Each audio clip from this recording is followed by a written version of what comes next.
We've got audio, and now we may begin then. Perfect.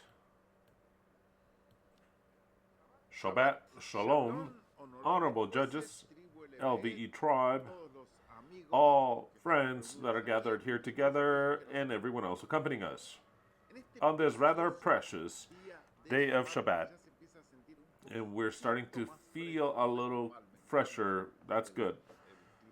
I like it when, I don't like it too cold, but when it's lukewarm, I don't like it when it's way too hot. This is phenomenal climate right now, which will start to cool down. This Shabbat is Shabbat Etanim the 12th, the 7th month of the year 5994 from creation, corresponding to the 4th of October of the year 2025. And 1 year afterwards, a little more, but let's say 1 year after, we'll continue on with this fabulous series, Wisdom and Discipline. This is part 35. I added a number 1 in parentheses, which will be for this opportunity only like a unique event, because to remember what we've studied and as it corresponds, because we've also got a different vision in certain things from a year ago, then this would be as the reset of the series, and we're not going to start where we left off of. We're going to start from the beginning because there's no difficulty in reading everything. It's pure wisdom. That's why I said it number 1, as if it's starting again, where we've advanced already. We're going to go faster, of course, but we're going to start with chapter 1 of Proverbs, chapter or text number 1. So then that's why it's got that asterisk, per se, where the series restarts, per se, because we left it off for a whole year. We did many other things, which are fabulous, which are the spirit of the feast that we enjoyed of some years ago during Yom Kippur of 1 year, having signed the liberty, or having signed our independence thereof. So then we retake this series. Many things have changed already in the last chapter. If I can remember correctly, there was a prayer to God in the beginning, and there was a prayer to God at the end. Tell me if things have not changed during this series. We no longer do that. Alrighty, if you want to know why, then watch what happened in between, which was an entire series of 50 chapters called The Spirit of the Feasts, where we touch on many, many things. Very well, I'd like to greet all who have had a birthday during this week and send them a great big hug on behalf of all of us and of all of LVE. I hope you're listening to me well. If not, let me know. And Leslie, let me know. Miguel Angel Hernandez Cortez, Mexico. Daisy Meredith Vicente Hernandez, Mexico. Gerardo Filio, Mexico. Roberto Julio Registre, Joseph, Venezuela. Haniel Hadil Medina Gomez, the Dominican Republic. And Mara Rodriguez, Spain. To each and every one of you, a great big hug. Many blessings for your birthday. On behalf of all of us, wishing for it to be your last birthday under this government, nefarious one at that, of Babylon. Very well. A couple days ago, more precisely 12 days ago, when we entered into Yom Teruah on the new month, the 7th month, we didn't do so alone. It was all of the Jewish community along with us. They celebrate Rosh Hashanah. Rosh Hashanah means not the Day of Trumpets, but rather it means the head of the year. So then they celebrate a new year. They have entered into the year 5986. I think we've talked about this already, but I remind you during this series that they have stolen in their calendar 210 years. So then they would be entering into the year 5996. They're a year and a half ahead of us. There is a difference in something, Well, actually, we don't know how Elohim, the Creator, will act, but these are the dates that, give or take, exist since creation. We are approximately 5,994 of which the Creator created this earth. This is just interesting. It is absolutely speculative and it's interesting, but it really called my attention what were to happen if, to the date of Yom Kippur 2024, where we celebrated and we signed a special document which I read the other day. What happens if on that date we add 1260, 1290, 1335, and the 2300 years of purification after the 2,300 days, eves and borns of purification? What would happen? Just to know. It's not to set any date at all whatsoever, but rather I always like, since they've given us numbers, to play with the numbers. So then if we start off with that date that's so commemorative for us as an establishment of the kingdom where it takes us. So then, if to Yom Kippur 2024, which was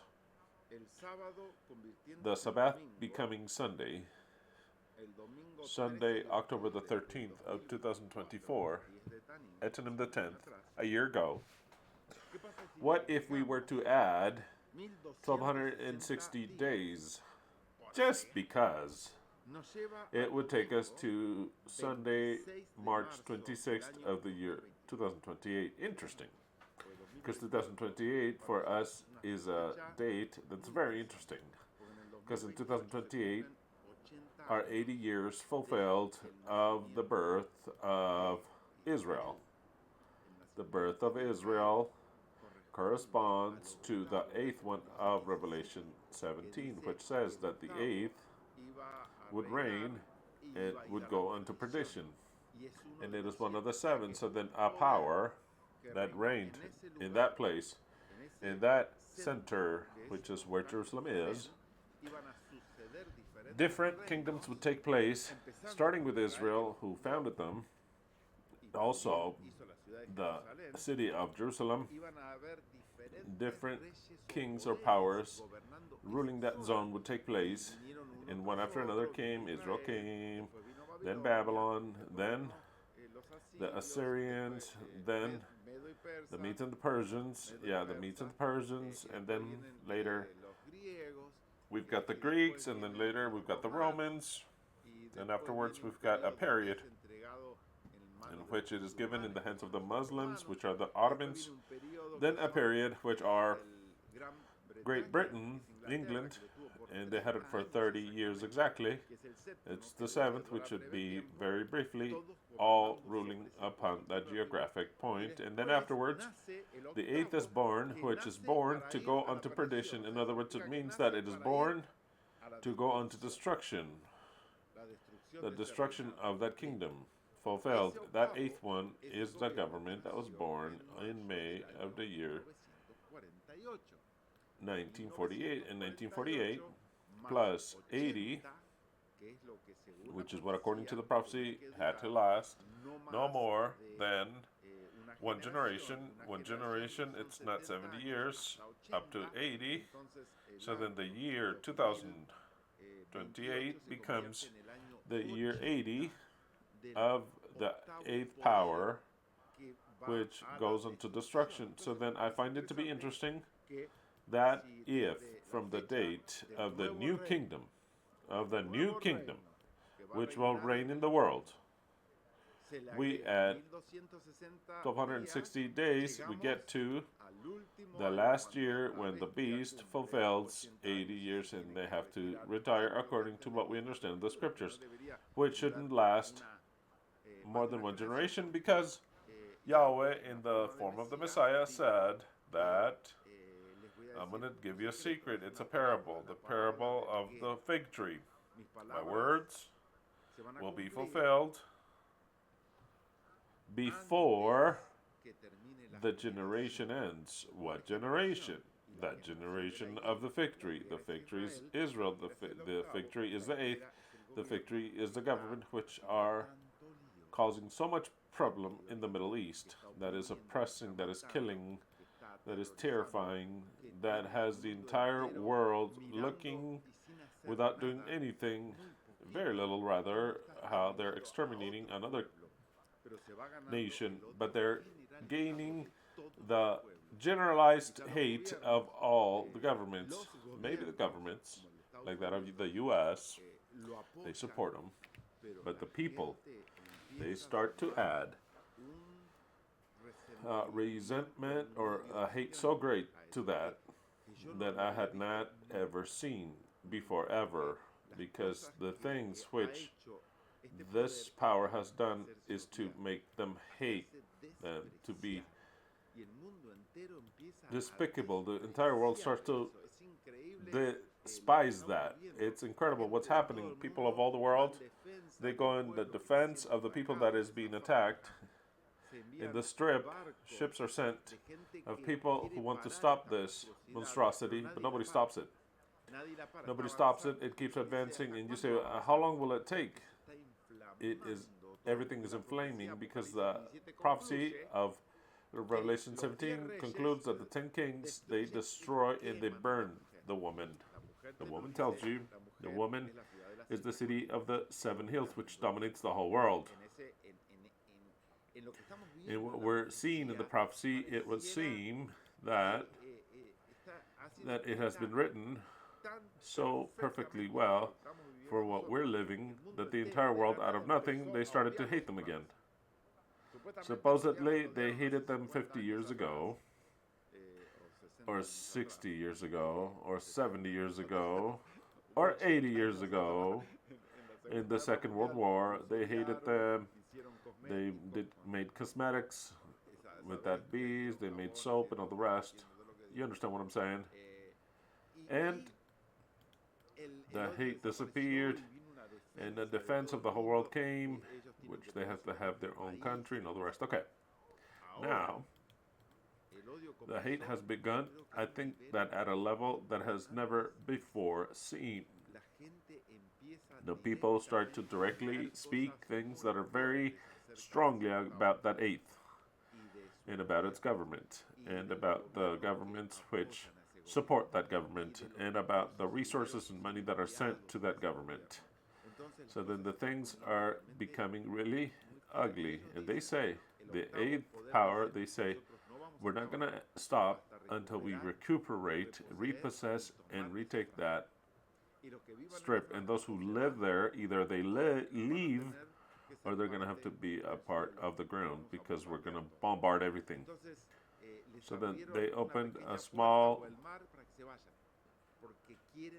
gate to the sea, so they leave because they want that territory, and that's generating such hate that's why it says that they will hate the whore. But why will they hate it? Because you can just read it. Why are they going to hate it? What is the reason that they're going to hate it? She has to do something. It's not that the people do open their eyes just out of the blue and say, you know what, we're going to start to hate that people. No. That people specifically, where it is sitting geographically, they say they hate the city because the city, that woman is a city of 7 hills. That people, which passed on, let's say, unbeknownst to everyone else, let's say, to all the powers of the world, in every aspect, the economy, in everything. Now they started to do things that are hateful, because that they dominate us, that they make us slaves of money and all the rest. The people don't know that, they don't see it. They think it's normal. But when they start to see actions that are absolutely demential, where a group of people is being starved to death, they don't allow for help, and they still bombarding, they want to take over that land, then the people start to gain such a hate. And that hate is what precisely the scripture says, that they're going to abhor the whore. In order for the whore to be abhorred, in order for she to be abhorred, she has to do abhorrible actions. So that the new people, not old ones, not in all ancient, it has to be new actions for them to say, this is very bad, this is wrong. You have to stop it to the point that the people start to say it should no longer exist, that state. And all of its governments should have a judgment and an execution.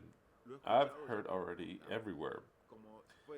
Like Nuremberg, which was the judgment to those who had gone after that woman, and they hung them all. Now they start to say again there should be a judgment for these people and a public execution, because what they're doing are massive assassination of humanity. This is still cooking. Nobody is gonna back out. They have all the being backed from their other beast, the red beast, all the support. So then what's going to happen in the following years or months? Tell the truth, we are observers. But the prophecy says that the entire world will hate the whore. Not just hate her, but will burn her with fire and will devour its meats. That's what the prophecy says is what will take place. And as it turns out, that whore should no longer exist more than 80 years, because it's the 8th, and it goeth unto destruction. It tells you, it goeth into destruction. Who destroys it? The very world destroys her. That is what the prophecy says. It's telling you, Messiah is not coming to destroy it. God doesn't come to destroy her. The very world power destroys her. In order for that to take place, it has to earn the world hate. And I believe they are earning that enough. And it'll continue to do so.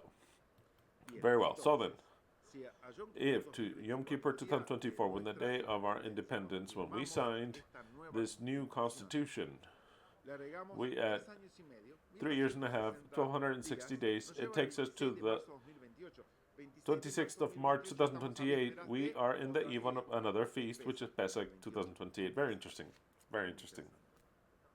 As it turns out, precisely when it's about to fulfill the 80 years, if to that we add 1290, 30 days more, it's April the 25th, 2028. We're still in the time of Pesach. If we add 1335 days, the Yom Kippur 2024, we get to another feast, which is Shavuot.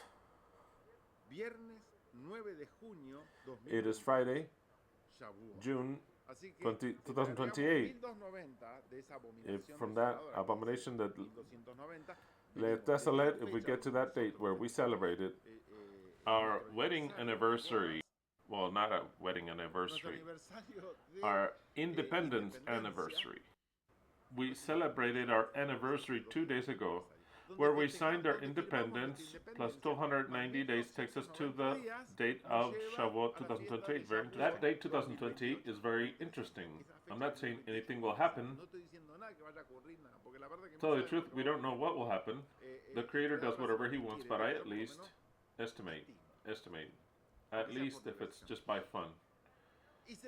And if we add 2,300 days and eves, when it says, when will the sanctuary be purified, the sanctuary are us. It's not the earth. When will we be purified, and what does purified means? And for the curses to leave. Because we're contaminated with curses. It's not our sins. It is the curses which Yahweh gave us. When will we be purified of the curses that were imposed on us? As it says Daniel 8:14. So it says, after 2,300 eves and morns, the sanctuary shall be purified. Interesting. If I were to add, from the point of us signing Yom Kippur 2024 plus 2,300 days, that takes us to Thursday, January 30th of the year 2031. In other words, these 4 numbers always gives us that it ends after the 6,000 years. For us, the 6,000 years end. The last day of Adar of the year 2032. In other words, I don't know the Adar calendar of 2032, I don't know, but let's suppose that it ends approximately in March. It could also be April, but let's say March 2032, is when the 6,000 years end and we enter into the seventh millennium. Whatever happens, whether we're here or not, whether things happen or not, on March, April 2032, we enter into the Shabbat, the seventh millennium. Whether Yahweh wants to fulfill his word or not, that is not relevant. What's relevant is that in March or April 2032, we enter into the Shabbat. The 6,000 years end. The period of creation ends. Now, if this purification is telling you that it comes precisely a year prior, because if it goes to January 2031, then there's still one more year prior, an entire year, before we get to the finalization, the final day of the 6,000 years. So then, even the purification of the sanctuary enters in this date that we've just celebrated. Everything enters in a perfect manner. What does this mean? I don't know, but I'm just telling you. I just gave you that so that you have something to ponder. Very well. That's it. Shema Israel, YHWH Eloheinu, YHWH Ekhad. Hear, O Israel, Yahweh our God, Yahweh is one alone. This is the base of the biblical interpretation. And if your mind, you believe that there's one God plus another God, that there's a part of only one being plus another God, that could be God the Father, God the Son, God the Holy Spirit, you'll never understand anything biblical. It's all sealed for you. I'm sorry. Enjoy what you read, believe whatever you want, but someday you'll discover that everything that you believed in was a lie. The only biblical truth that it's only one creator being. That only creator being came to earth in a different form, in a human form. And he came to earth with many functions. Main one being to eliminate eternal death that had us subjugated to his law. That's the first of them all. The one who gave the law had to die. Second, another function was to prefigure the Messiah. So then he took on a human body, and the people confused him as the Messiah. He was not the Messiah. He was a figure of the Messiah. He was the very one, the only being that created everything. He came covered of human flesh and recovered with the image of a Messiah. He was not the Messiah. He will never, ever return. The Messiah is a group of human beings like it's prophesied in Scripture. Very well. You understand this. Many people do not. They're still with the figure that that was the Messiah, and it's not the Messiah. The Jews stayed with the sacrifices being their salvation, and it's not. The Christians say that the Messiah is their salvation, the one that came 2,000 years ago, and it's not. The truth is that the Messiah was to come 2,000 years later. Very well. Proverbs 25:2. It is the glory of Elohim to conceal the word. The word is sealed. Yet the honor or glory of the king, the same word, glory of the king, is to search out the word. So then only those who will reign upon the earth, not the kings, the common ones, but those who will reign, the true eternal kings upon this earth, are the ones that can understand the word. This is a codified message for the kings. The rest understand anything. It helps them in their path, in their life, in one way or another. It helps what they've understood. They're going to have to say it was a lie. No matter what they understood, it was a lie. The Bible, which is good in some sense for everyone, it's for anything, for good and evil, because it's all in the Bible, good and evil. Unto the kings that will reign, which are the Messiah, are the only ones that will understand it, and the only ones that will not say only lies was the inheritance of our fathers.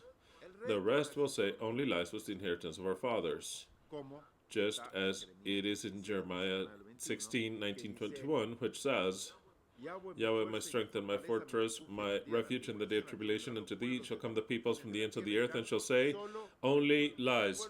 The peoples are all those who are not kings. Only lies was the inheritance of our fathers. Only lies. Vanity to which there is no avail. If it is man that makes himself gods, then they're not gods. That is why, behold, I will make it be known unto you. I will show them the strength of mine arm. And you shall know that my name is Yahweh. Yahweh means I am that I am. It's not talking about the Creator. You understand this perfectly well. It's talking about the Messiah. Because he bears the same name. It is a special name which means I am that I am. Very well. We've got this whole band here. I changed Eddie. It's a more technological Eddie now. Of the future. We've got Batman still here. What's the name of this one? Joker. Batman. The justice personified in a woman, which has the eyes covered, blind. I don't know if it's a good figure or not, but anyway, it's trying to say that she doesn't look upon whom she'll do justice to, rich or poor, what class or race. That is what it symbolizes, because you could say, well, justice is blind. It really doesn't see anything. It can do anything. You can say it that way, but in the good sense of the word, this, and we've got the things that we love of Back to the Future, because we come back from the future. We go to the future in the prophecies. We've got the representation of an earth that's completely flat, because we believe that the earth is absolutely flat and part of where God lives. We do not live in a place that is spinning, lost in space. If God is in some heaven, who knows how much of a distance? No, none of that exists. We're not part of the galaxy. We are a part of where God lives. What is that platform called? Well, we could call it heaven. We call it heaven. No, I don't know what it's called, but we're part of heaven. It's just that we're separated, we're blocked, and Yahweh created us, placed us as if it were a chicken stein. He created us, and he says you're going to not be able to escape from here, and someday after the 6 days of creation, when you're already mature, then I will allow you to expand. Actually, it's already expanded. What will be expanded is the limitation that we've got. Now we are limited. When the time comes of a new creation, the limitation disappears, and we can advance to other terrains. That is what's called to expand. There is no need to create more of a surface. No, it's all created. This could be, I can't use the word infinite, which never ends, but for our mind, we're surrounded of an infinite terrain. That the south, of what I understand, the south indicates where the throne of God is. So then we've been created, and God, the Creator, habitates in a place that it's His palace. He must have all His commodities, because He's not going to be just like that in 6,000 years. Or before that, He must have absolutely all of His commodities, His cities, His angels. He must have everything. God is God. He's not going to be bored like us. He's God, the Creator. A Creator does not stop creating. He must have His cities, everything that He wants. And the access towards where He lives is the south of the earth. It is the south of the earth. Argentina. Argentina is the access to the throne of God. So then, God must live here in some place, or older, or whatever, but it's all flat. Now, when we're allowed to expand the earth, we're going to expand it, everything we need in this cover. We can reform also the surrounding of the earth and all the rest, but we live on a flat earth. We don't live on any planet that is a sphere, that is spinning, that circulates around a galaxy, and the galaxy around another galaxy, and we're all spinning around the sun. No, the sun is our servant. It is small. It is small. And what it gives us is light and heat, but it is tiny, very tiny, and it is close to us. We don't spin around the sun spins around us, just like the moon, just like the stars. Very well. Wisdom and discipline, 35. A new beginning. This is number 1. I'll start again with what we have studied before.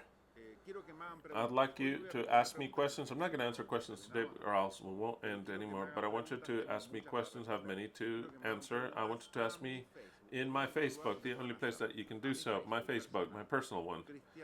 Christian Silva, the Eternal Truth. You write to me, not on my timeline. Do it in a personal manner, in my DMs, in the messenger. I don't know how you call it. In messenger DMs, the Facebook Messenger, and you can ask me all the questions. I will read them anonymously. Don't you worry. You can ask me anything odd. If I can answer it, I'll answer it. My answers don't mean that they're the most correct ones in the world. It is what I can see that it can be applied to a better answer. It is not the word of God the Creator. No, it is Christian's word. You can take it, you can leave it, you can differ. It is your problem. But I'll try to give you the best answer to the wisdom that I have.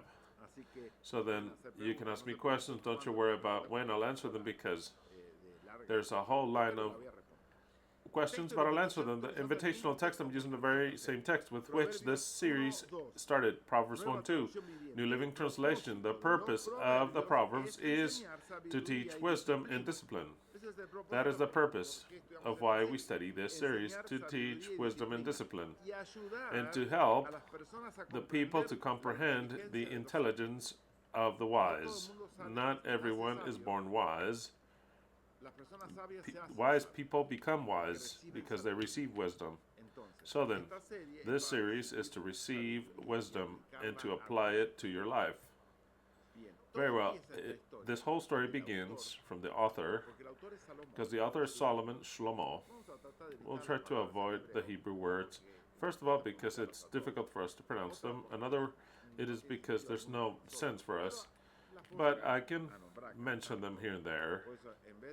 That's why instead of saying the way we used to call this series, which is Chokhmah and Musar, which means wisdom and discipline, I could tell you what it means.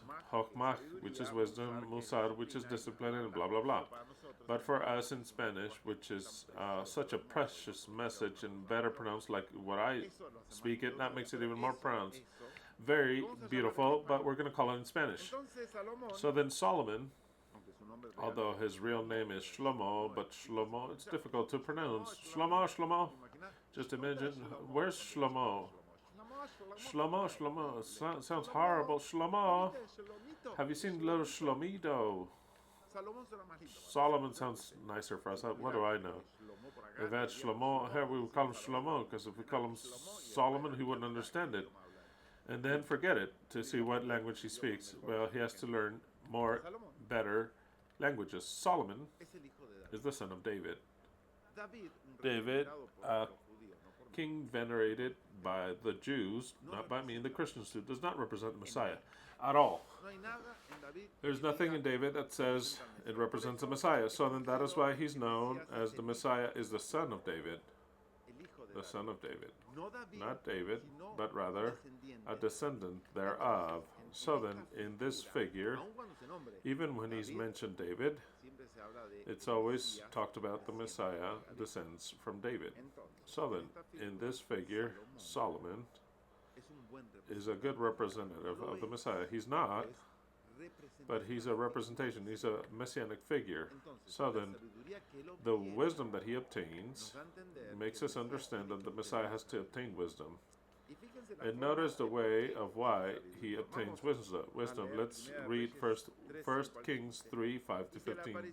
And Yahweh appeared unto Solomon in Gabaon a night in dreams, and God told him, ask whatever you want, and I'll give it to you.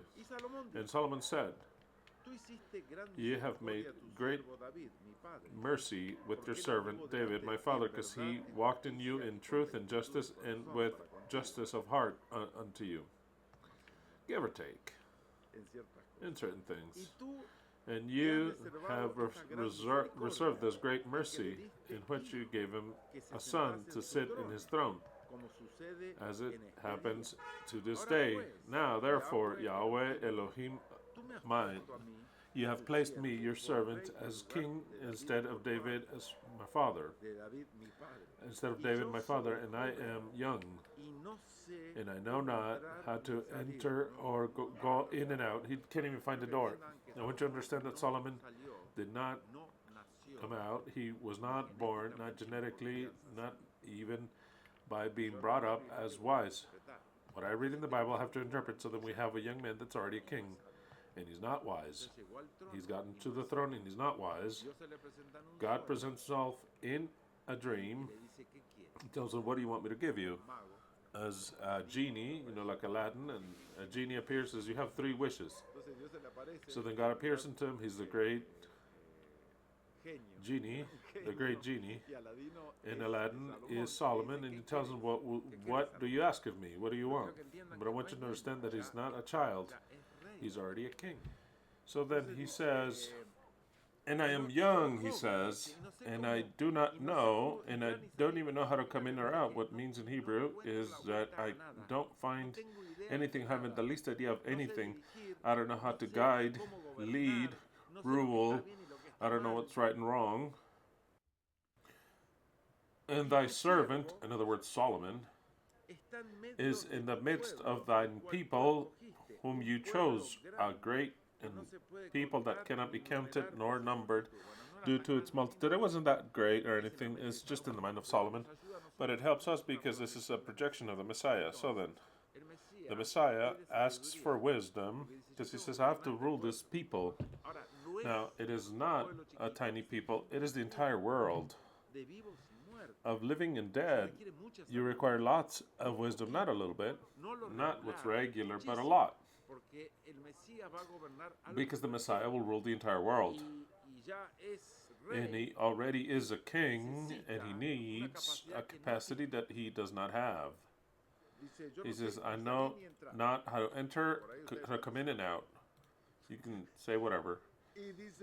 And I need wisdom, he says, to rule this people. There are a whole bunch of quantity, you can't even count them. "Give therefore unto thine servant an understanding of heart." The first thing he asks is not simply wisdom, but rather a heart to understand, to judge. What does that mean? A judgment that is completely perfect. The heart, which is the one that rules the intentions, the emotions, the feelings, and everything else. The Messiah, or the project of the Messiah, or the messianic figures, is, I want a heart to rule righteously, absolutely righteously, not just through a law, but to judge through the heart, which is different. There is a difference. When you judge by the law, you are cold, no matter whom you have in front of you. What did you do? You picked up sticks in the Shabbat. We understand that you cannot stone them. What did you do? They caught you fornicating, stone her. That is what is to judge with the law. But the Messiah asks to judge with the heart. It is very different. That's why everything has its sense. That's why I said, let's review this again. It says, "An understood heart to judge your people." It doesn't say, "I want to know your law very well to judge." No, no. Nobody wants to be judged by the law. And to discern between right and wrong. Which means that Solomon could not discern. He couldn't come in or out. It's an expression that we don't have. So then he asks to discern between right and wrong. It is something that has to be handed to the Messiah, or it is started to be given to the Messiah so that he knows what right is wrong without the law telling you. Or else there would be no need to train the Messiah with the law. He tells you what's right and wrong because the Messiah will make a new law. That is what he will do. So then he has to understand very clearly what is right and what is wrong. To discern between right and wrong. For who will be able to rule this people that is so great? The question is, who can rule this world that's so great? Imagine if we're almost 8 billion people living. Imagine if we add all the dead and we have to add everyone. The Messiah is word. He says, "I need a bit more of what Mother Nature gave me, per se, or my parents during my upbringing, and it pleased before Yahweh for Solomon to ask that. And God says, because you have asked for this and you didn't ask for many days until you are riches or the life of your enemies. Notice that the Messiah did not ask, that messianic figure did not ask. He says, I want to have power to annihilate my enemies. No, it's way past that. He only wants wisdom. Only wisdom to judge, wisdom to discern what's right and wrong, and wisdom to rule. Three different things: to judge, to know what's right and wrong, and to rule. And he says, Elohim is pleased, and he tells him, since you didn't ask me for money, riches, nor the life of your enemies, but rather you asked for intelligence unto you to have wisdom. There's always has to be intelligence for wisdom, intelligence to hear judgment. Behold, I have done it according to your words. Behold, I have given thee a wise heart and understood. That's the first thing he asked. A wise heart and understood. It is not to know the law and to judge through the law, but rather one more thing. It's something else. It is an understood heart, so much that there hasn't been more before you anyone like you, nor after you can someone rise another like you. It is clear what Solomon had was unique until the prophecy of Solomon would be prophesied, be fulfilled, which would be the Messiah. So then between Solomon and the Messiah, no one has ever arose that is more wise than Solomon himself. The Messiah is more wise than Solomon. Solomon is a messianic figure. He can be the most powerful figure than reality. You understand what I'm saying, right? So then, it is true that there hasn't been anyone wiser than Solomon until the arrival of the Messiah. But the Messiah, which comprehends these things, has to be way more wise than Solomon. And he becomes the most wise of all the men that have ever existed, with the exception of Solomon, which was a figure which projected the Messiah. And I have also given you the things that you didn't ask. He says, since we're at it, I'm not just going to give you wisdom, but I'll give you riches and glory, inasmuch that amongst the kings none is like unto you in all your days.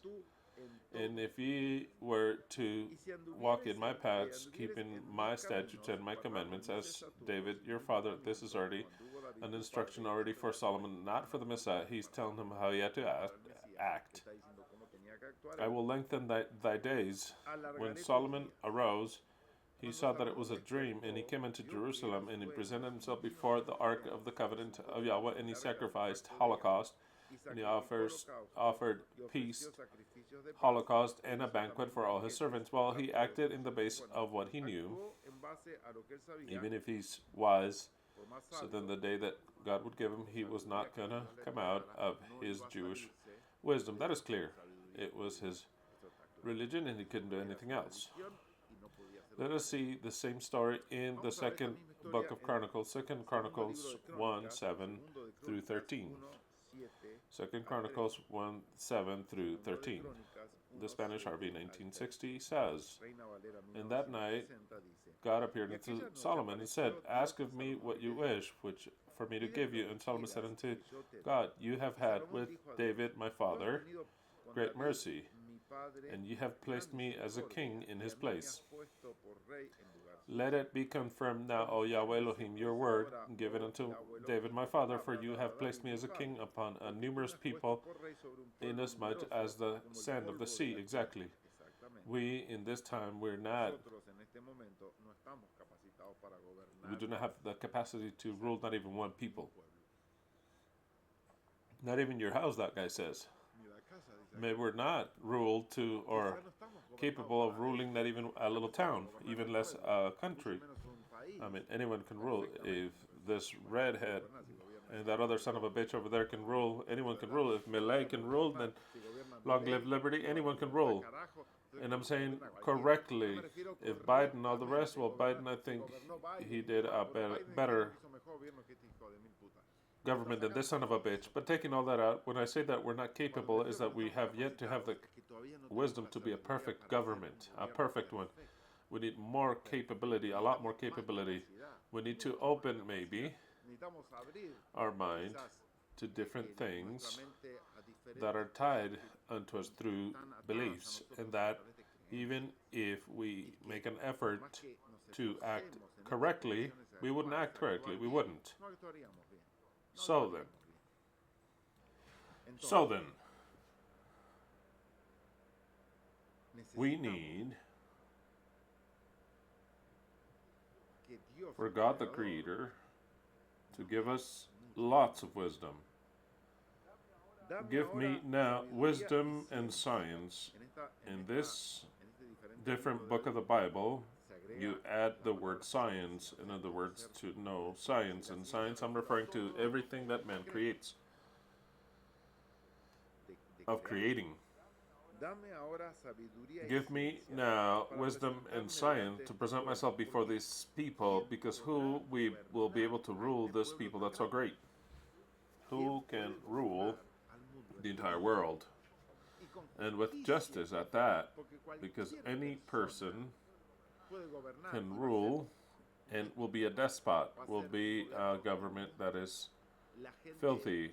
The people will despise him and will not do justice, but the asking of this messianic figure is, I want to rule, but justice is, I want for all the entire world to understand what justice is. And God said unto Solomon, whereby this was in your heart, and you did not ask for riches, wealthness, and glory, or the death of those who hate you, neither did you ask for lots of days, but you have asked for science and wisdom to rule my people, over which I have placed you as a king. Wisdom and science is given unto you, and I'll also give you riches, wealth, and glory like never before have any king has had, nor will they ever have after you. And from the high place that he was before Gabaon, he went to Jerusalem and he reigned over Israel. Notice that Solomon is a messianic figure, but in the moment in which his reign begins, or precisely during that same moment, is when he receives wisdom, not before. The capacity that Solomon has, he has not had it when he was little. The capacity that he demonstrated to have, he didn't have it not even when he was anointed as king, but rather he had it when he had to rule. It is very interesting so that you place this in perspective. Because remember, it's a figure of the Messiah. So then don't you worry if you still think that you're not capable. None of us are capable of the task, the enormous task that the Messiah has to do on this earth. We're not capable. There's no one capable. He needs to be trained, and by the Creator at that. Trained by the Creator. Because it has to be something that goes way past human. Our mind has to open the intelligence, which is the capacity of obtaining wisdom, because right now our wisdom, even if wisdom is given to us, we don't understand it.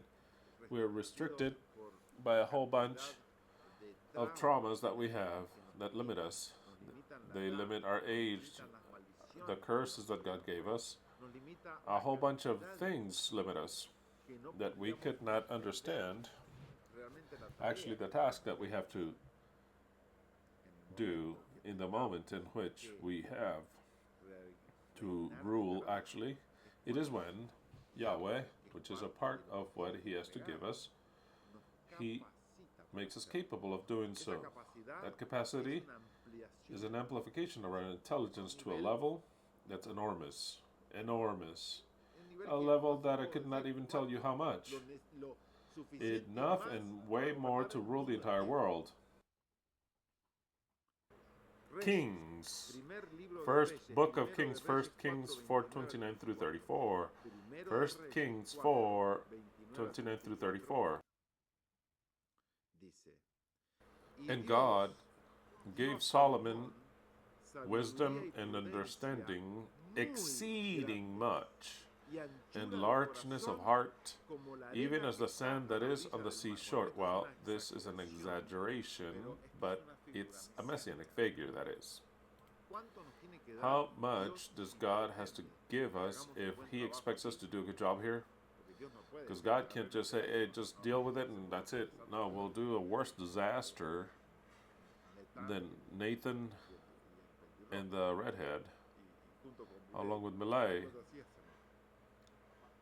aside from fighting amongst all of us, aside from that.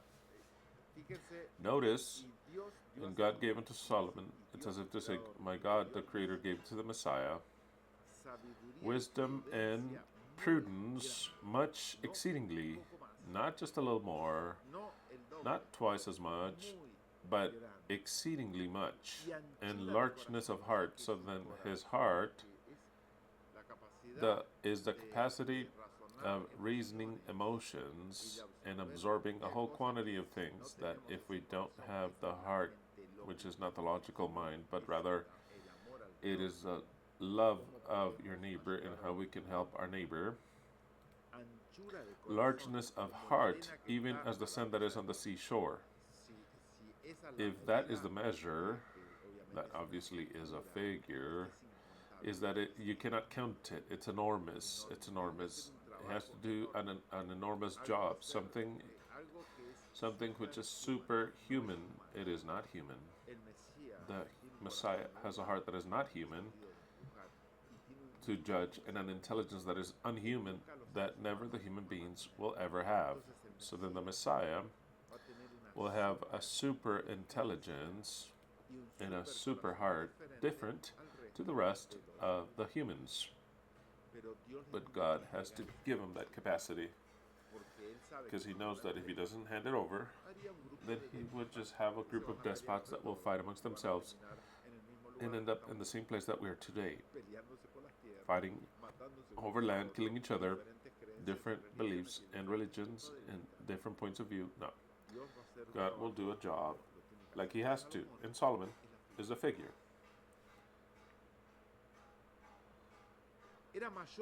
And Solomon's wisdom excelled the wisdom of all the children of the east country and all the wisdom of Egypt. Its way of speaking, it says all the Orientals and the Egyptians which were the wisest of them all. They don't even know how the fuck they made the pyramids, even up until today. We don't have machines to make these pyramids. So then they were wise, the Jews. But it says Solomon was wiser than all of them together, not just one Jew or one Oriental, but it's all the Orientals. I mean, the Egyptians together.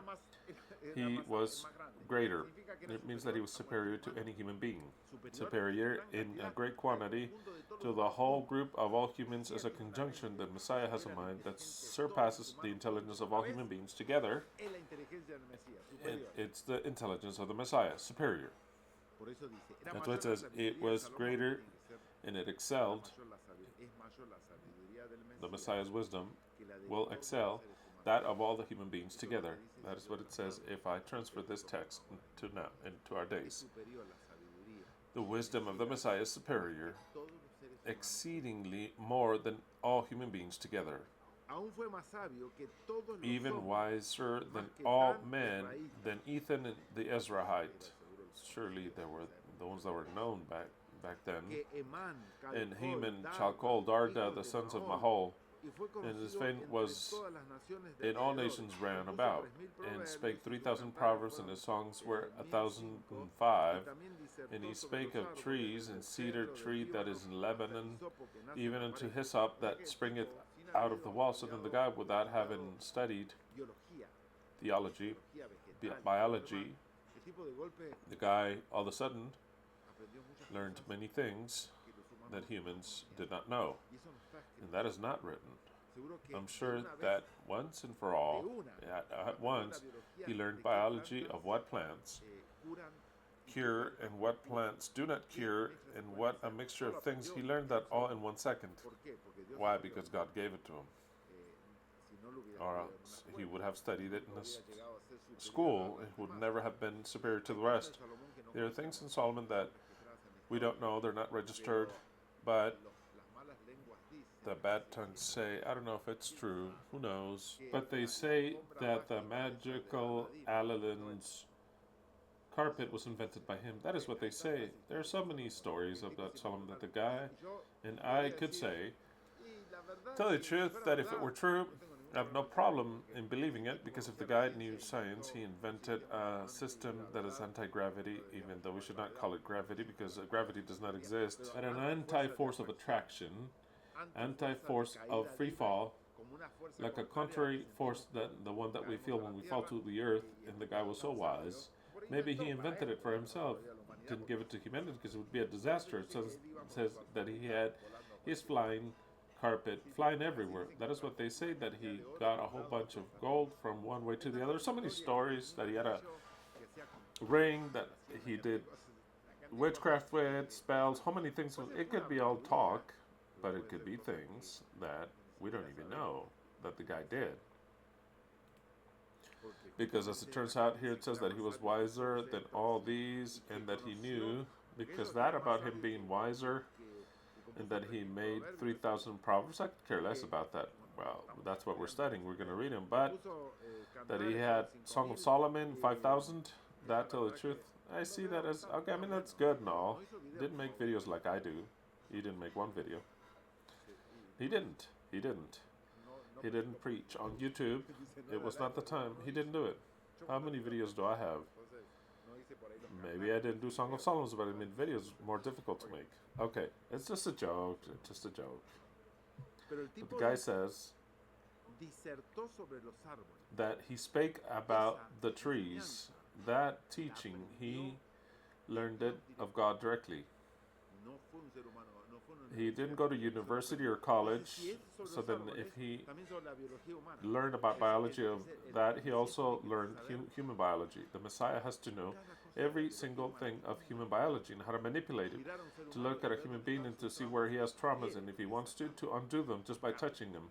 He has to have the same power with the representative, the messianic representative, which was Yahweh, than that of a completely ruined and dry hand, the power of making it anew. A blind person by birth to give him sight. So then that power, the Messiah has to have it. But of course, and I'm talking about powers that to us, they are science fiction. But that science fiction is reality of science, and the Messiah has to have it. Solomon had in his measure, those powers were not given unto him, but since it's an example, since it's just a shadow of reality, we see that we're going to have something incredible, aside from giving life, mind you, aside from that, incredible things to do. So then it's still saying, it says, and from the cedar of the Lebanon until the hyssop that springeth out of the wall. I mean, this is just to write something. From the cedar until what is born on the hyssops that we also call, some sort of green plant that is born on the wall. He was an expert in all of it. He also spake about beasts. What does it mean that to speak about the beast? It means that he had complete wisdom of the animals like no man has ever had. And he also didn't write it or let it be known because it wasn't the plan for him to be the one that wants to give the secrets for humanity. No, he kept them to himself. He knew them. He knew them, but he didn't teach it nor write it. He didn't give it to his children or to the people. Because us, it would be something very much known in everyone. But he maybe could even heal things that were, when it says that people would come to see what Solomon did, it's not just a saying or something stupid. The guy did things that people would see as miraculous with what I'm reading here. The guy knew the animals, and I can already see that he would hypnotize them. He would make them come to him. I mean, anything the guy could do, a whisperer, and he never told his secrets, like also the Messiah won't do. The point is for the Messiah to receive this is not to teach that, but it is to apply that. You understand what I'm saying? Those are the secrets and powers of the Messiah. Yeshua never said how to cure a hand or a blind person. No, he would just go and cure. People were left with their jaws dropping to the floor. He was like, well, I have power. You don't. You don't. So then it says, so he also spake over all the beasts, the fowl, the creeping things, and fishes. And there came of all people to hear the wisdom of Solomon from the kings of the earth, which had heard of his wisdom. When we talk about that, you don't imagine that he was a boring guy that would just give classes of philosophy. Don't imagine what the Proverbs say. No, the guy he was a magi, a mage. He must have lots of power over the people, the plants, and the animals. Doesn't give you details, but the guy was something great. Why? Because it is the figure of the Messiah, nothing else. The scripture of the Messiah, and with him, everything died. No one inherited his power, no one inherited his wisdom. He just barely wrote some things, but that's pretty much it. Not how to obtain powers. Do you understand what I'm saying? So then, with this introduction that we shall study, the guy actually knew what he was saying.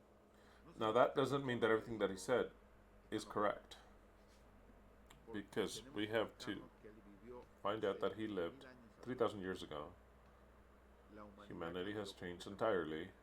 What man is and how man thinks, both man and woman, it is very different in the time of Solomon, completely different.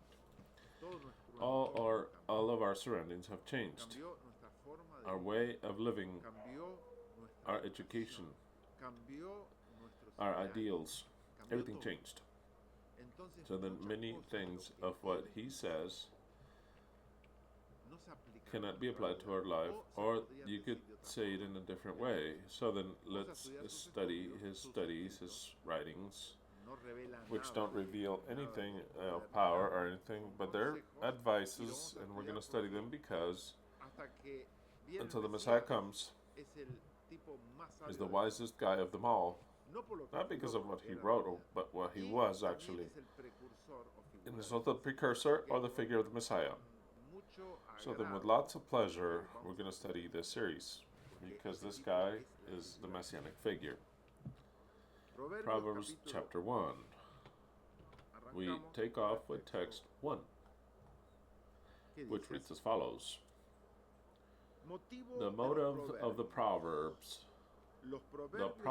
of Solomon, son of David, king of Israel. 2. To understand wisdom and doctrine. To perceive prudent reasons. So then the motive of the Proverbs is to understand wisdom and doctrine. The word wisdom, like I've already told you, now, and like I've said a year ago, is in Hebrew Chokhmah. The word Chokhmah, which is, you can find it in the Strong's Dictionary, H2451, and it's pronounced Chokhmah. Not only does it mean wisdom like in Spanish that we have a word wisdom, but also it means science, understanding, intelligence, to know, knowledge, and wisdom. Wisdom, Hebrew is too limited when a word means many things. And you have to try to understand when you use a word what it's actually saying, because it is limited in the use of the words. For me, is a basic language, very basic and limited. I like extend languages that have many words to be specific. It's all part of how concealing the word Yahweh used the language, which is that by meaning many things, every word is easier to conceal them even more. When you talk in a very rich language, it is more difficult to conceal them because you're more precise in every definition you give. On the other hand, when it means so many things, it is easier to conceal things. It's just one of the motives. And aside from the fact that was the language there was. So then, what is the motive of the Proverbs? What does it say in the Jerusalem 2001?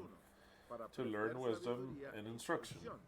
It no longer says doctrine, but instruction, to comprehend deep sayings. The New Living Translation says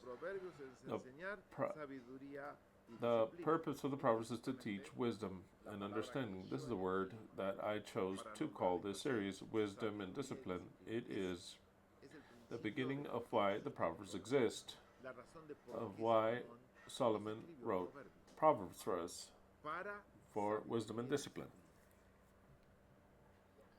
and to help people to understand the intelligence of the wise. The Torusmat says to learn the wisdom and the discipline. Now, the word discipline, which some translate as doctrine, others translate as instruction, and I prefer to use in the Castilian language the word discipline. It comes from the Hebrew musar. Musar. Age 41, 48. That's why also I would tell you before that this means Chokhmah and Musar. It makes no sense for me to write it or repeat it in Hebrew. As long as you know it, it's okay. Chokhmah and Musar. Musar means not only, it has many meanings in Spanish. Musar, age 41, 48 means properly punishment, figuratively reprehension, warning, or instruction. Also, to restrict, change, it means all these things. To punish, punishment, advise, correction, to correct, discipline, doctrine, teaching, instruction, to instruct, and repression. All that is what Musar means. So then, what is the motive of the Proverbs? Chokhmah and Musar, with all the meanings that there's ever been. I chose wisdom and discipline. Why? So I'm not referring to the discipline of striking, which it's included in the word, but rather the discipline on having a method. When you practice a discipline, you have to learn the forms and the methods. It is a discipline. It's not a punishment. It is a discipline. The discipline is a way of doing things methodically, but using the best of the methods, not using any things random, but the best method. So then that's why I used the word discipline, which we could also apply to a way of punishment, but actually my greatest focus of the word is a method of doing things so that you always obtain the best result. So then, in my point of view, Musar are these three things at the same time: discipline, instruction of ethics, and punishment also. And within discipline, methodology enters, like I've told you. So then, what are the Proverbs for? So that we learn to live in a wiser way, so that we know things, so that our brain can be expanded, so that we don't just stay with the beliefs that our parents, our fathers, and professors and religions gave us in our surroundings, but rather that we expand those beliefs, and also for us to find a better way of living, a methodology that is better, so that we know an expected product. When we don't have methodology, when we do something, we don't know how it'll end up, because we don't plan anything. We don't do it through a method, what is called a scientific method, which is to do things step by step in an orderly manner. When something fails, we can go back and say, here it failed, we have to do it differently. If I want to paint something and paint it well, not to paint it, if I don't know anything about painting, so then I have to paint this. Let's suppose, what do I have to paint? Let's say I have to paint this, and this is metal.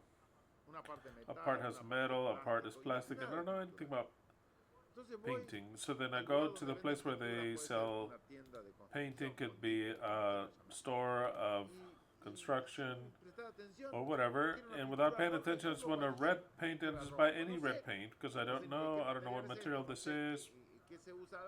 Alright, just give me a red paint or whatever, just because I like the color, and I paint it.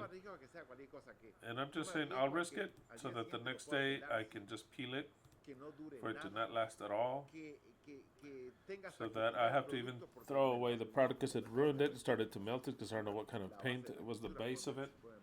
You can have it in different types of bases. It could be water-based, it could be paint thinner, it could be alcohol, a whole bunch of bases. There's a whole bunch of quantity of bases of what the material is, and that could even ruin the material directly. And that could also make it not to last at all, for it to cost me even 3 times more to repair it. So then the scientific method assures you that you have to learn what material it is made of. What you have to do first, if it's oxidized, you have to take that out. If it has old paint, you have to remove it. If it's plastic, I cannot use an abrasive product that will melt it. That will actually need a base, which is called primer here, which is a base, in order for the paint to hold on and to use the proper painting in the proper hands, in the way of a proper application, in order for this to be correct and for it to last the longest possible. This is the method. When we don't know, we do our lives, whatever. We have sex, we leave the wrong person pregnant, and then later, since we didn't have any method, then life is complicated because you've left a girl pregnant. Then you leave her, you abandon her, you get together with a different woman because you liked her, and there's no methodology in your life. That is what I feel. I don't have no method, just go with the feel. So then I look for another one that, I liked her, she liked me, and we went to go live together. And I'll also have children with her. So then later, time passes, and I like another one, since my life has no method whatsoever, no beginning or end or why I do things. So then you check the life of human beings and you say, a whole method failed here. Now there's different people using a method. They've planned their life through a method, and things started to turn out well. And when something turned out wrong, they changed the method, saying, this does not work, I'm not going to do it anymore. Not going to do it anymore. So then the method is capable of changing things when you see that they don't work. You go back in the steps and you change it. That is what wisdom is. That is what I'm referring to when I speak about discipline. Discipline to paint, discipline to learn something, discipline to guide your life has to be through a method. You cannot live your life to whenever I get up, I'll see what I do. And when the first woman,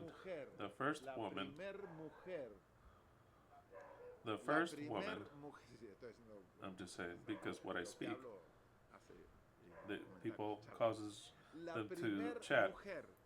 The first woman I see in my path, that's the one I like. I liked her because she smiled at me. She has good legs. Because she looked at me in a way that I like, and I go like a donkey because there's no method, there's nothing, just whatever comes out. I'm actually more animalistic. Without thinking anything, I don't have a method in my mind, so then man, non-methodical, is the man that we see generally everywhere. Non-methodical. So then it ends up having a life that is embittering for him, for those who surround him, for his family. There's no method. When I want to drink alcohol, I don't just drink alcohol. I don't have method. I just drink everything in front of me until it's empty, the bottle. Because I have no method. It's whatever comes out, and there's nothing, and I drink everything, and I do everything I do. What I feel without even thinking, so then I become animalistically a non-methodical man. And when I do work, I also do it like that. So then we have a whole quantity of men that do a job and do it like dog shit. It's dog shit.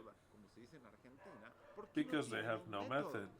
Instead of doing something, instead of investigating how it's done and to do it correctly, they're like, let's just do it that way, just however. Let's just send it. In my house, just however. In my life, just whatever. In my work, just whatever they give me to work, just whatever comes out. They kick me from a place, I go to another one, and I just bounce in life. That's what life is. There's no method. If you want to have success, you have to have a method permanently in everything you do. You want to be a sportsman, you have to use a method of training and discipline, or else you'll never get to the top. Never, ever, ever. You'll be mediocre. If you even do anything, you'll be mediocre, but never the best. Once you see the professional elite, because they have been absolutely disciplined.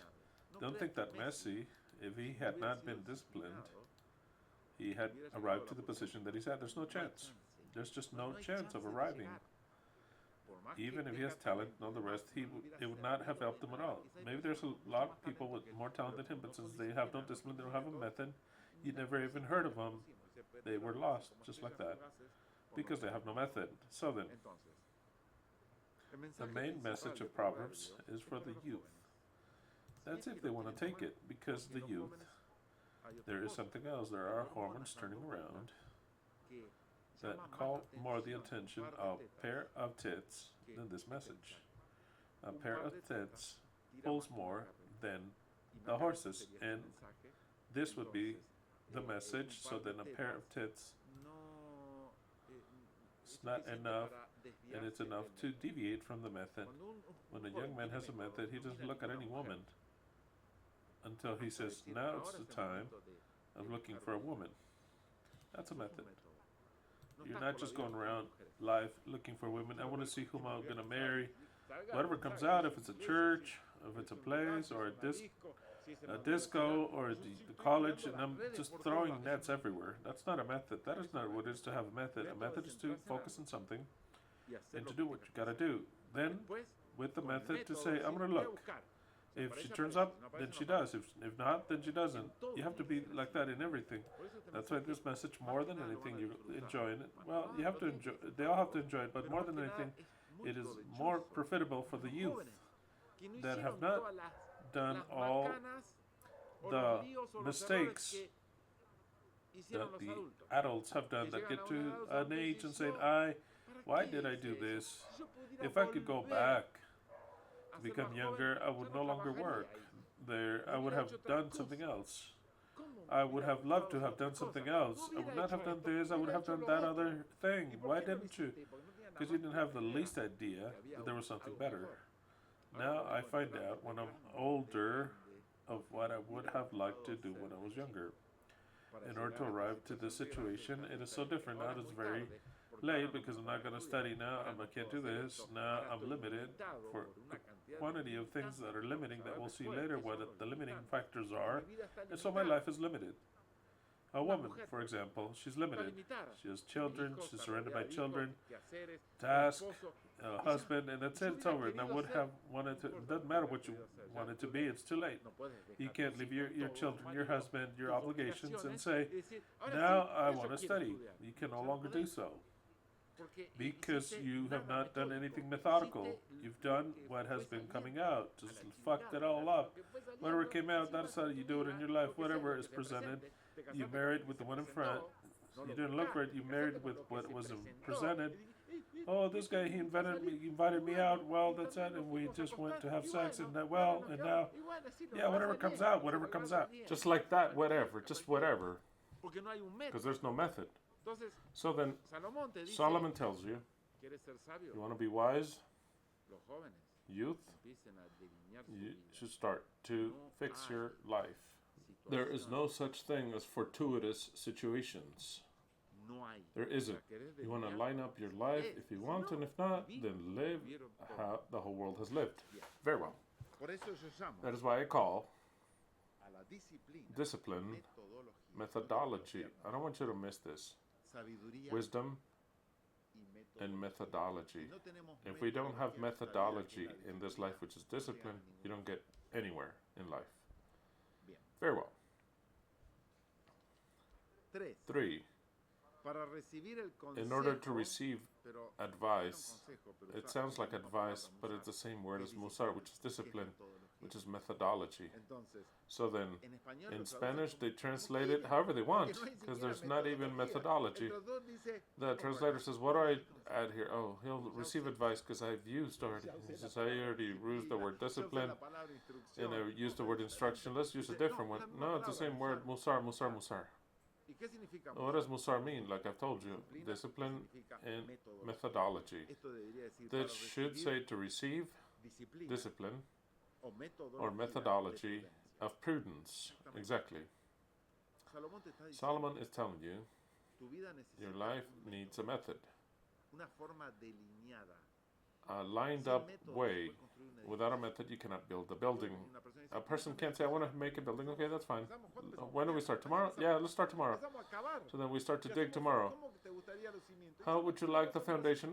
Give or take like this. Okay, let's just put whatever base on there. Cement. We'll use the same material. Conseguí cemento barato, dice Just Minto. cheap Ok, cement, Minto says. Okay, ponele that's fine. unos hierros que tengo ahí, Okay, cruzalo, and just cruzalo, cross pero de que- some iron that I have base there. pones unos I don't know, hierros, you pero put in the así. base some iron. Dice, pero el tamaño, no, el And tamaño no the importa.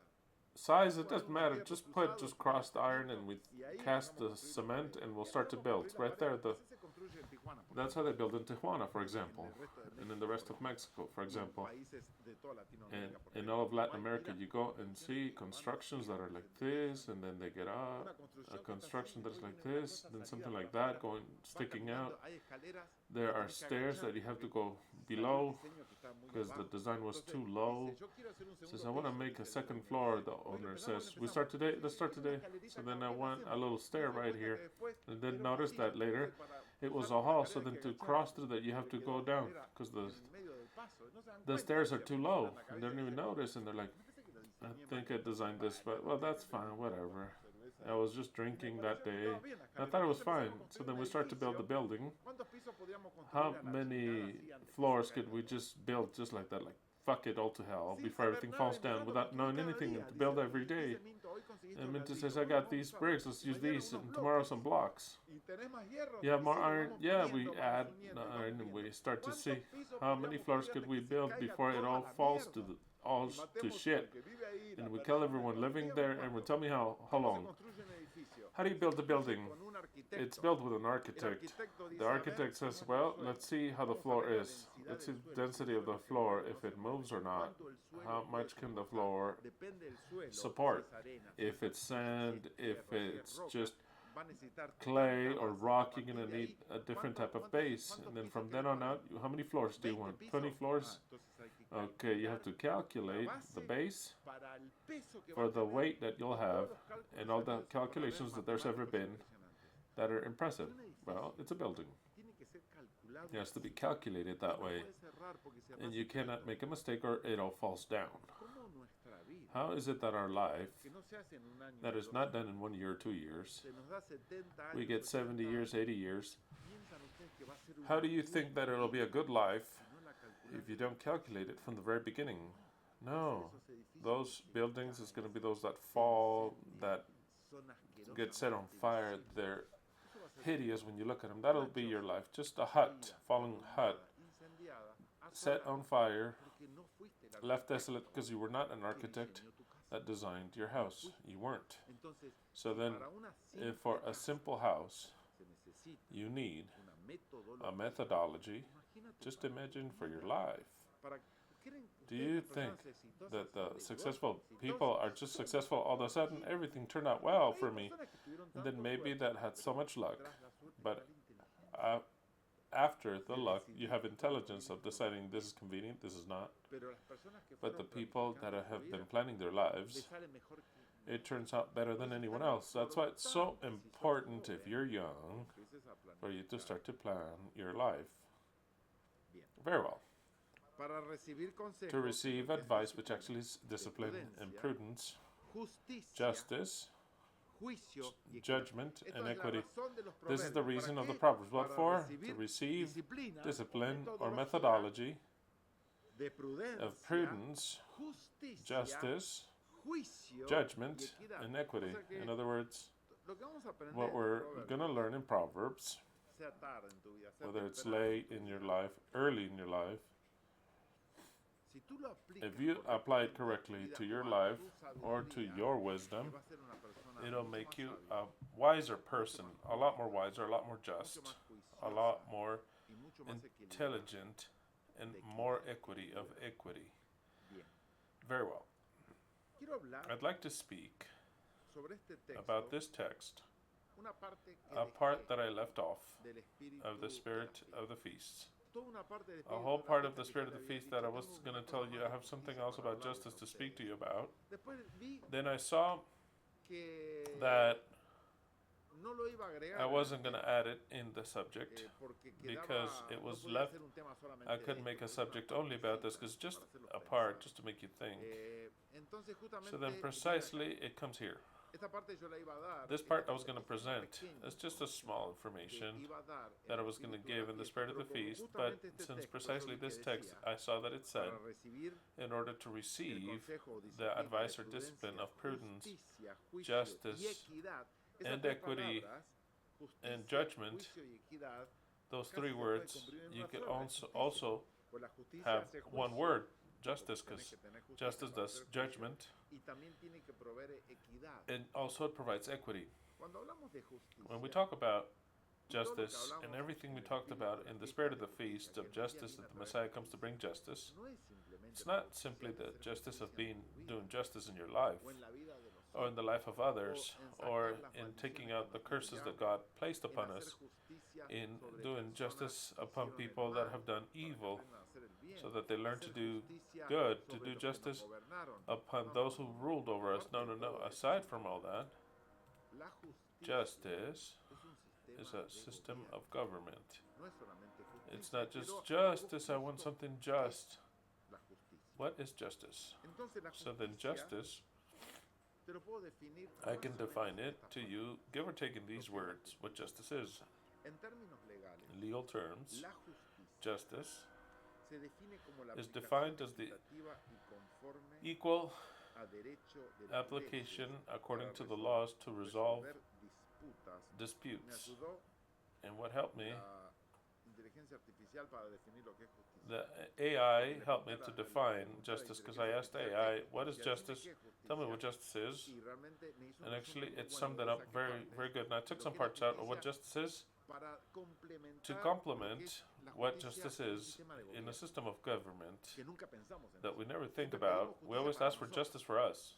pero la justicia va But mucho justice más de goes justicia para way nosotros. past Cuando and decimos asking que justice es for el us. When Elohim we de say that it's the justicia, Elohim of justice, es it's administrar to justicia. administer justice. Entonces, So then, en este in gobierno this que government that we vivimos, live in, hemos llegado, por we lo menos have gotten to, papeles, at least in no lo que se paperwork, practica, not what is por ejemplo, practiced, lo que está pasando like for allá example, what is happening over en la there tierra de la in bestia. the land of the beast. Lo que hemos nosotros What we entendido have como seres understood humanos, as human que beings, hemos evolucionando a un that nivel we've been más alto de evolving to conciencia, a level that is aunque el higher gobierno no of lo conscience, practique even though the mucho, esa governments es una justicia mucho don't mejor, practice it too much. porque antes la justicia era deplorable. Before, justice was deplorable. Justice before Caía en las manos del would esposo, fall in the y se hands le of the husband, acusaba and the que husband ella would lo había accuse her engañado, that she entonces had la cheated podía on him, matar. then he could kill her, O la traía sobre, con los or would sacerdotes. bring her before the Justicia priest. la The aplicaban los justice were sacerdotes applied by a the través de la priest ley, lo que a ellos se les ocurría. through Esa es la justicia the law. inmunda That de toda is la the existencia filthy humana. Ahora justice that nosotros has llegamos ever a un sistema de existed justicia mucho in mejor, humanity. Now y we have humana, y a mucho mejor. higher level of Si justice aún and better. la inteligencia If artificial even me puede redactar artificial algo que intelligence justicia can que tell me me something encanta, of justice that I like, just imagine. en términos legales, In legal terms, y acá viene la justicia here en comes términos justice in legal terms. En términos legales, la In legal justicia terms, se define justice is como la defined aplicación as the equitativa equitative y application conforme a derecho and according de to las the leyes law para resolver disputas to resolve y castigar disputes and to delitos, punish crimes, buscando el bien looking común for the common y la good protección and de the los protection derechos of the individuales. individual rights. Implica dar It a implies cada to give to persona every person lo que le corresponde, what's ya corresponding sea to un them, what is beneficio due to them, o whether una it's a carga, benefit or a de charge, acuerdo in con las accordance with the normas legal legales norms y los principios de equidad. and the La equity justicia principles. también se Justice is refiere a also la refers to the administración administration de un of sistema a legal legal system que busca which garantizar looks to la guarantee igualdad ante la ley equality y la before the law protección and de the los protection derechos of the fundamentales. fundamental rights. Quiero dejar bien I'd en like to claro leave this very que la clear justicia no that justice existe does not si exist no hay if there are no leyes. laws. Si no Without hay laws, leyes, no hay there's no justicia, justice, porque no sabe lo que está bien because y you lo don't que know está what's mal. right and wrong. La justicia es la que Justice se is the encarga one de that que is in esas charge of leyes making those laws sean to be perfectas perfect y equitativas and para todos. equal for everyone. Equitativa significa For que es them la to be misma equal, it ley means that para the el same pobre, law for the poor, para el for the rico, rich, para for el que de cualquier of any raza race, y también de and also cualquier of género. any gender. Esa es la ley That is equitativa, the pero la justicia, equal la justicia